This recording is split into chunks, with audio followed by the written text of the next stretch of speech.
उत्तराखंड के हिमालय में 16,500 फीट की ऊंचाई पर एक झील है, रूपकुंड। आम पर्यटक इसे स्केलेटन लेक कहते हैं। आज भी जब बर्फ पिघलती है तो झील के किनारों पर सैकड़ों इंसानी कंकाल साफ दिखाई देते हैं। ये कोई कहानी नहीं, यह ऐतिहासिक और वैज्ञानिक रूप से दर्ज सच्चाई है। 1942 में जब ब्रिटिश वन अधिकारी यहां पहुंचे तो उन्होंने सोचा कि ये किसी युद्ध के सैनिकों के अवशेष हैं, लेकिन सच्चाई इससे कहीं ज्यादा डरावनी निकली। स्थानीय गांवों में एक पुरानी कथा कही जाती है। कहते हैं 9वीं शताब्दी में एक राजा जसधवल अपनी गर्भवती रानी और सैकड़ों अनुयायियों के साथ नंदा देवी की तीर्थ यात्रा पर निकले।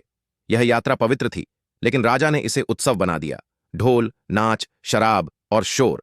हिमालय शांत नहीं रहता, वह अपमान याद रखता है।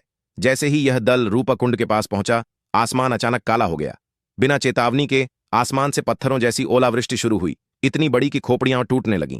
लोग भाग नहीं सके, कोई शरण नहीं थी। एक एक करके सभी वहीं मारे गए।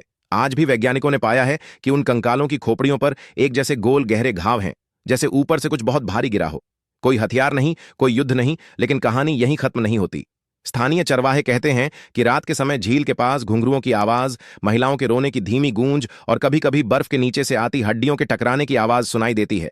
कई ट्रैकर्स ने दावा किया है कि उन्होंने सफेद कपड़ों में एक औरत को झील के किनारे खड़े देखा।